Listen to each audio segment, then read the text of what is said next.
Today we are renovating a house, not just any house. The house for possibly, I think, the biggest family in The Sims 2, the biggest pre-made family, the infamous Ottomases. Now, I don't know about you, but I'm personally obsessed with this family. But anyway, first, before I talk about the family and all of that, I want to talk about the house and my building. Because let me just start by saying I am not a builder by any means. I think that I quite frankly suck at it. So what you see here is full of mistakes, full of boring choices, and yeah, all of that. I don't mean to go too deep into self-deprecation though. So this house is one of the pre-built houses in River Blossom Hills, which is where I'm moving the Ottomas family in my Uberhood that I am setting up currently. Because the Ottomas family came with seasons, I thought it was appropriate to move them to River Blossom Hills. Unfortunately though, I found that there just simply weren't any houses in this neighborhood that had more than 2 bedrooms and 2 bathrooms. The Ottomas family currently has 6 members and 2 babies on the way. So obviously none of them were going to cut it. But I also didn't just want to build a house from the ground, not only because I suck at building, but also because with this Uberhood I want to use as much pre-made Maxis content as possible. In fact, one of the reasons that I started this Uberhood that includes all of the pre-made Maxis neighborhoods for The Sims 2 on PC is that I realized that there actually was so much in this game that I have not discovered yet, so many families I have never played with, and I wanted to give myself a chance to discover it all at once, not leaving anything out. Beside The Sims, I want to discover and play some of the lots, and I know that there are some absolutely hideous, useless houses in some of these neighborhoods, especially the Siddhartha Valley, and that they're only good to be made over. So I guess that's half what I'm doing, but I will not strive to make over every lot. I will not really make big changes, at least initially, to the houses of the pre-made residents, so the Sims who already have a house that they live in that is decorated to an extent, I guess. But moving in the bin families is a bit of a different question, because there was not a specific house meant for them by Maxis, no specific interiors or anything. So I will try to have some fun with renovating empty Maxis lots, at least from the inside, for the bin families who are yet to move in. The one thing that I very specifically want to apologize for is the roof. I have no idea how roofs work, okay? I did the best I could. I just find it so hard to do the roof of any house that is more complicated than just a simple box. But ultimately, I ended up with something that I think doesn't hurt my eye that much. I guess that's what matters, right? So there is this thing at the end where I go through the house in tab mode. And this is where I discovered that, for example, I left the wall unpainted in either Charlotte or Dora's room, I don't remember, but you see. I also left some old wallpaper in the kitchen that I'll need to get rid of. And the worst thing is that the roof ended up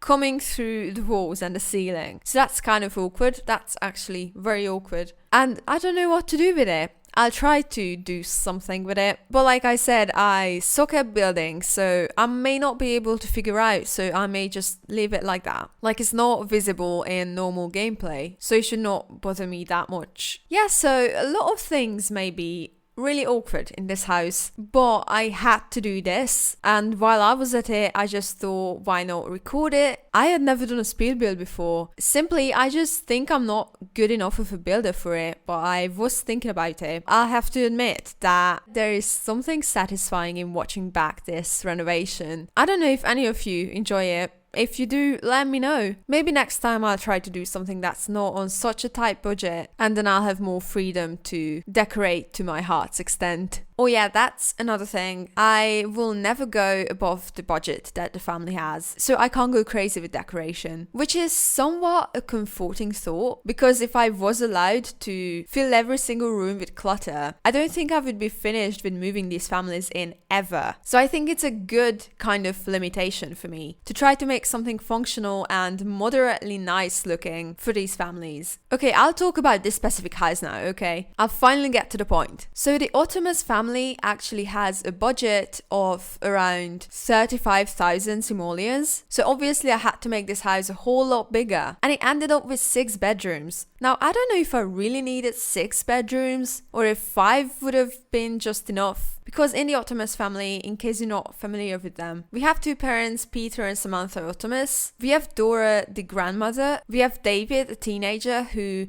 in my game will be going to college after his first round. We have Charlotte, who is a child. We have Tommy, who is a toddler, but will be growing up to a child somewhere during the first round. And we have twin babies on the way, who will be born straight away. I don't actually remember if that's how it was supposed to be, or if it's just my 24-hour pregnancy spam mod that accelerated it that way. But yeah, so that could be either 6 bedrooms, or 5 bedrooms, or even 4 bedrooms actually. If I put, for example, Tommy and Charlotte together in one room and I put the twins in the parents' bedroom. But that's not how I decided to do this. I decided that on the first floor, the ground floor, Dora and David would have their respective bedrooms. And on the second floor, the parents would have a small-ish bedroom with their own bathroom. Charlotte and Tommy would have their own respective bedrooms. And the twins will share a bedroom, probably only for a couple of days before Dora passes away and David goes to college. At that point, I think we'll have 1 too many bedrooms, but that's not a problem because I'm sure I'll find a use for it. Also, who knows, Samantha may get pregnant again. So this is one of the parts in the video where I had to record narration after editing because I realized I didn't have enough footage of me talking to cover the whole video, which is really just weird because usually I talk so fucking much. But anyway, I thought this would be the perfect time to mention that I did this very typically me thing again, where I recorded and edited a video before finding out that somebody has already done that exact same thing before me. I stumbled upon Tanya's video recently. Sorry, I don't know how to say your channel name, so in case you're watching this, I apologize. But I hope that I at least said your first name right. Anyway, so I saw that she made a video last year that she renovated the exact same house for the Ottomases. And she also said a lot of things in her video that I am saying now in my video. So that's funny and really awkward for me, but it's pure coincidence, I promise. Apparently there just really isn't a better home for this family in Ruth Blossom Hills, in my opinion. But the way she rebuilt the house is different and possibly a lot more exciting than mine, so make sure to check out her video too and her channel as well. I love her current Pleasant View Let's Play, by the way. But isn't this like such a general creative thing to do, to worry about accidentally stealing ideas all the time? Anyway, I say anyway too much. I think that for Dora's room, I only ended up going with the purple lilac lavender because of the grapes on the wallpaper, but I don't mind it. I think it actually looks decent. Maybe it doesn't match Dora's blue dress so well, but it is what it is. Yeah, that's another phrase that I say too often. By the way, I know that this video has taken me absolute ages to upload and that I have been sort of slacking again, not even uploading 1 video a week. All I can say is what I always say, life has been a lot. It always is. That's not an excuse anymore. I know that's just something that I should permanently adapt to finally. And I promise I am working on it. But I think most of all right now, I need to work on getting better mentally. And on the long run, that will help me be more organized in terms of creating content too. Recently, I have been doing a bunch of different things that are less anxiety inducing than recording videos. One of those things is I've actually been playing The Sims, not just talking about it or watching other people play it on YouTube. And I have also been taking screenshots of it and writing down the stories that I've played and sharing them on my Tumblr. And I have to say, I really enjoy writing and it's rewarding emotionally. And I'm mostly doing it for myself, but if any of you want to check out the story of yet another Uberhood, then you can do so on my Tumblr. I will link it in the description as always. So I think this isn't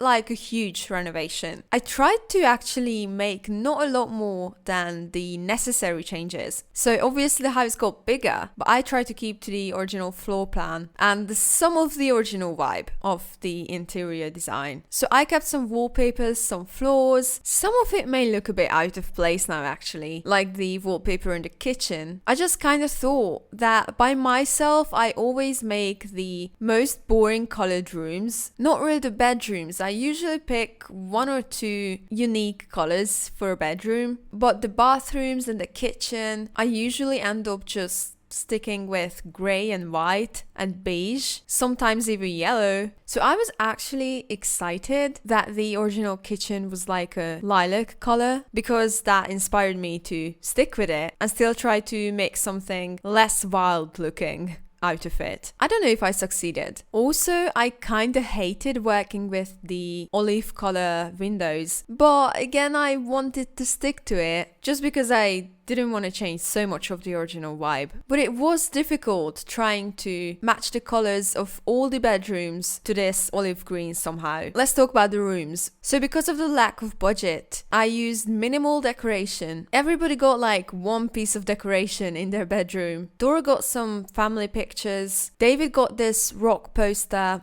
because his dream is to be a rock star actually, and his hobby is music, of course. Shyla got one of these sports team banners that came with university because she likes sports and fitness, and I think she will be the kid who grows up to be an athlete, because their dad Peter has dreamt of one of his children being the athlete that he never got to be. And Tommy, okay wait, this is funny because I kind of forgot when I was building that Tommy was still just a toddler and not a child, because in my Pleasant View I have moved this family in recently. Yeah, long story basically. I have this 5-year-old Pleasant View that I began when I knew nothing about The Sims 2. So I had all the bin families in it, and they've been sitting in the bin for years. And somewhat recently I just thought, the Ottomas family look exciting, why not put them in? So I moved them into this random house that was way bigger than they needed actually, and they took out a loan to buy it. But anyway, so I played like one round with them, so there Tommy is already a child. And that's why I got it confused. But so yeah, at one point I realized, wait, Tommy doesn't need a bed, he's not a child yet. So you'll see that in the video, or you already have, I don't know. But still I know that his hobby is science. He likes science fiction. So I thought this was the perfect opportunity to use one of these cool Star Wars posters that I downloaded from Tumblr just the other day, made by lovely fellow Hungarian creator Cozy Pixels, who I'm sure most of you know, but if you don't, then make sure to check out her YouTube channel and her Tumblr as well, which is where I downloaded these lovely posters from. I don't even care about Star Wars, but I just saw these posters and I instantly loved their designs so much, and I thought this was going to be perfect for my sci-fi loving Sims. I ended up spending all of their budget actually, which on a second thought may not have been a good idea, because the twins are coming straight away, so I should have left some money for 2 more cribs. But we'll see, maybe I'll sell some of the clutter in the kitchen. Maybe I'll sell the 2 remaining trees as well. I don't want to sell the trees, I like the trees. And I tried, but the pond does not give money back, so I kept it. Jumping back to real time, here you can see me struggling to pick windows for this wall that go just above the roof that's above the porch, and eventually giving up and just plopping down 2 more of the original windows, which I now kind of regret. I'm starting to think I should have just left it at 1, but the good thing is I now know what to sell. Yeah, honestly, I am the worst at telling what looks like it will look decent on a house in real life, because I try to keep things as realistic as possible. But the funny thing is, recently I've heard people say, people who build more often than I do, that there are so many houses in real life that would just look awful if you try to build them in The Sims. And yet somehow they don't look so out of place or dysfunctional in real life, so I guess that's reassuring. Although I really am not sure I have ever seen 3 windows sit so close to each other on a wall. It's like the house has 3 eyes or something. But hey, more light, okay. So I tried to make the porch reflect the big family who lives here and look fun and wholesome using extremely few simoleons, because the budget was getting really tight. Luckily, you can always count on cheap CC like this toddler pool that I absolutely love, and the IKEA moose, and I also have this functional animated rocking chair for grandma, perfect for the porch. Oh my god, I just cannot wait to play with this family. I love playing big families so much. Yeah, the bathrooms are kind of boring in this house. I try to just keep it as cheap as possible, but I do like the fun little colorful stuff in the children's bedroom upstairs. And there's also this common area upstairs that I made for all the children to play in and to write their homeworks in. I guess I could have fit a 1-tile desk in all of their bedrooms, but I prefer to have it this way. And so that area got a bit messy, I mean, style consistency wise, but that's exactly how I wanted. did. I wanted to make it feel a bit like a real life children's room where the desk doesn't match the chair, the toy box doesn't match anything else, and there's a random colorful rug. Like, I know that making a nursery where everything matches is fun. I